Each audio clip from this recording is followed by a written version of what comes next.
तो बहुत बहुत स्वागत करता हूं दोस्तों आपके अपने YouTube चैनल उद्देश्य जीके पर। तो आज की क्लास आपके लिए बहुत ही महत्वपूर्ण होने वाली है दोस्तों, और वीडियो को अंत तक ज़रूर देखना दोस्तों, क्योंकि ये क्लास आपके लिए बहुत ही महत्वपूर्ण है, क्योंकि अपने पास समय भी बहुत कम बचा है अभी। तो आइए शुरू करते हैं अपना पहला प्रश्न दोस्तों। राजस्थान के अफवाह तंत्र को कितने भागों में बांटा जाता है? तो राजस्थान के अफवाह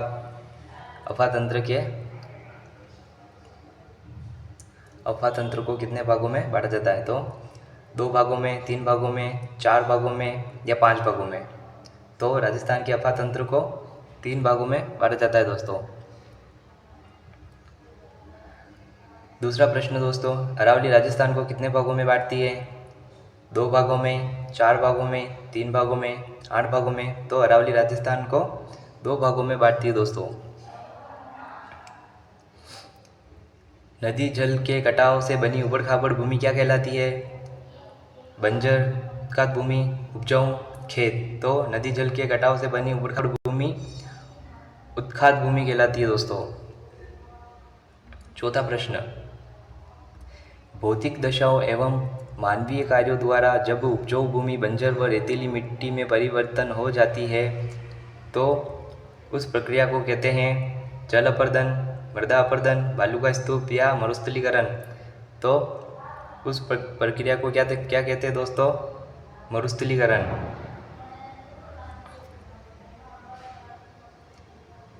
राजस्थान के भाग से कौन से भाग की ओर वर्षा लगातार कम होती है? उत्तर पश्चिम, दक्षिण भाग, पूर्वी भाग या इनमें से कोई नहीं?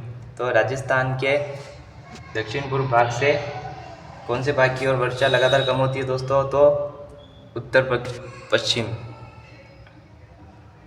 छठा प्रश्न, कौन से मानसून से अधिकांश वर्षा दक्षिणी राजस्थान में होती है?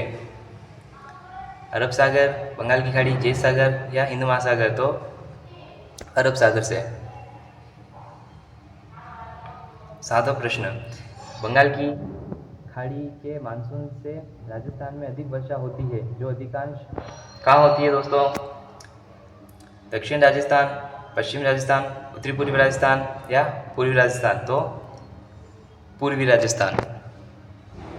उच्चावच के कारण राजस्थान का सबसे ठंडा स्थान कौन सा है? उदयपुर, माउंट आबू, बांसवाड़ा या नाथद्वारा? तो माउंट आबू सही आंसर होगा। मेसा का पठार कहाँ स्थित है? तो मेसा का पठार कहाँ स्थित है दोस्तों? सिरोही, भीलवाड़ा, चित्तौड़गढ़, उदयपुर?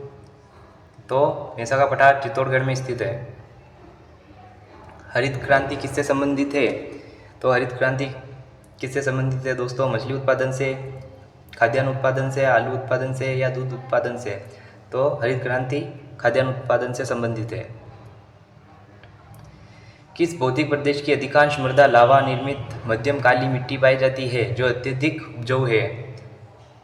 थार मरुस्थल, अरावली पर्वत, पूर्वी मैदान या दक्षिण पूर्व पठार? तो दक्षिण पूर्व पठार।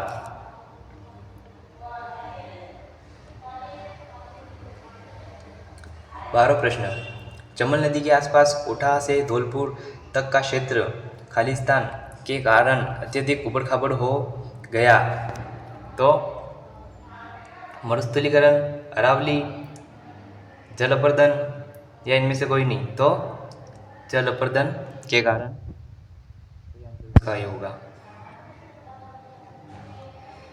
अरावली पर्वतमाला गुजरात के खेड़ ब्रह्मा से दिल्ली के रायसीना तक कितने किलोमीटर में विस्तृत है?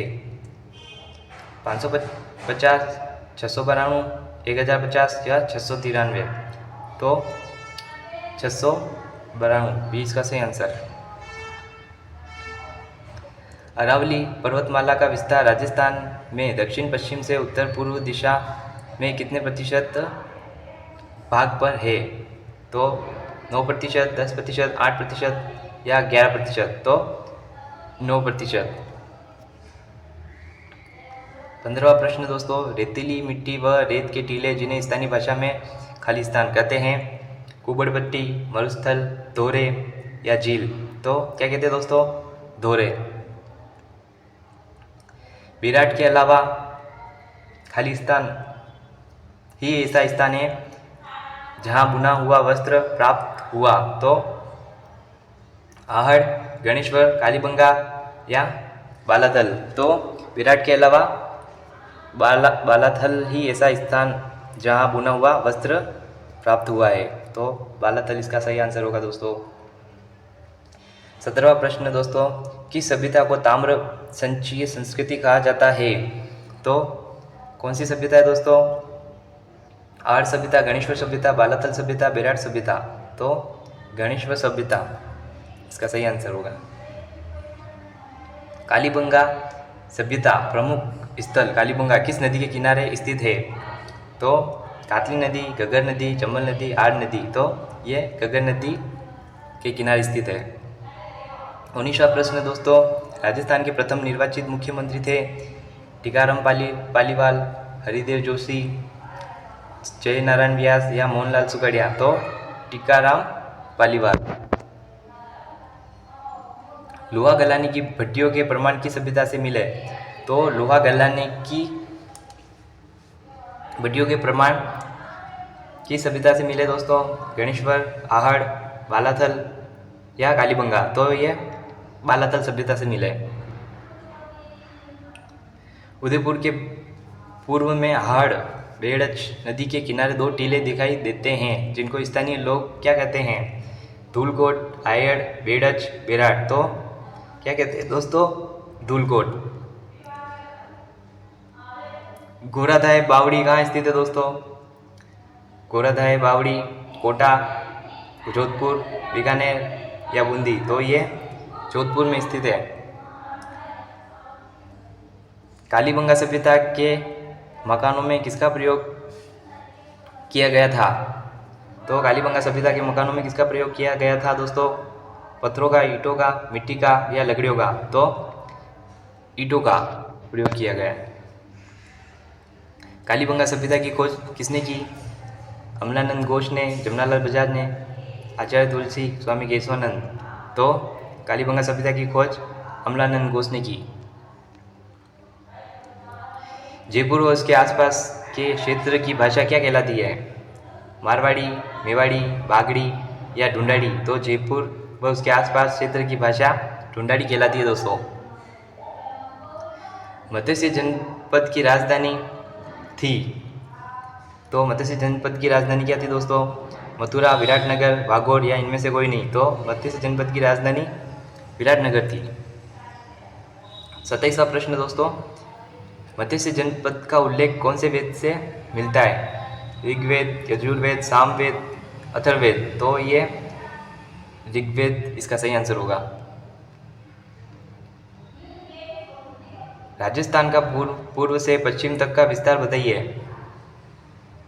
669 kilometre, 672 kilometre, 869 kilometre, 872 kilometre, 826 kilometre या 868 किलोमीटर। तो पूर्व से पश्चिम तक का विस्तार बताना दोस्तों 869 किलोमीटर। राजस्थान का उत्तर से दक्षिण तक का विस्तार कितना है? तो 869 किलोमीटर, 826 किलोमीटर, 868 किलोमीटर या 827 किलोमीटर। तो 826 किलोमीटर। आखिरी प्रश्न, राजस्थान का अक्षांशीय व देशांतरीय विस्तार बताइए। 23 डिग्री से 30 डिग्री 12 मिनट दक्षिण अक्षांश व 69 डिग्री 30 मिनट से 78 डिग्री 17 दक्षिणी देशांतर या 23 डिग्री 3 मिनट से 30 डिग्री 12 मिनट उत्तरी अक्षांश व 69 डिग्री 30 मिनट से 78 डिग्री 17 मिनट पूर्वी देशांतर, 23 डिग्री 3 मिनट से 30 डिग्री 12 मिनट उत्तरी अक्षांश व 69 डिग्री 30 मिनट से 75 डिग्री पूर्वी देशांतर या इनमें से कोई नहीं। तो सही आंसर होगा बी। तो ये थे आज के आपके 30 मोस्ट इम्पोर्टेंट प्रश्न दोस्तों। और ऐसे ही प्रश्नों के लिए हमारे चैनल को सब्सक्राइब कीजिए दोस्तों। और रोज़ डेली, और समय भी बहुत कम बचा है दोस्तों, तो रोज़ डेली वीडियो मिल जाएगी दोस्तों। और उसके लिए आपको चैनल सब्सक्राइब करना है दोस्तों, और बेल आइकन दबाना है ताकि नोटिफिकेशन आपके पास आ जाए दोस्तों। तो बहुत बहुत धन्यवाद वीडियो को पूरा देखने के लिए दोस्तों। धन्यवाद। जय हिंद।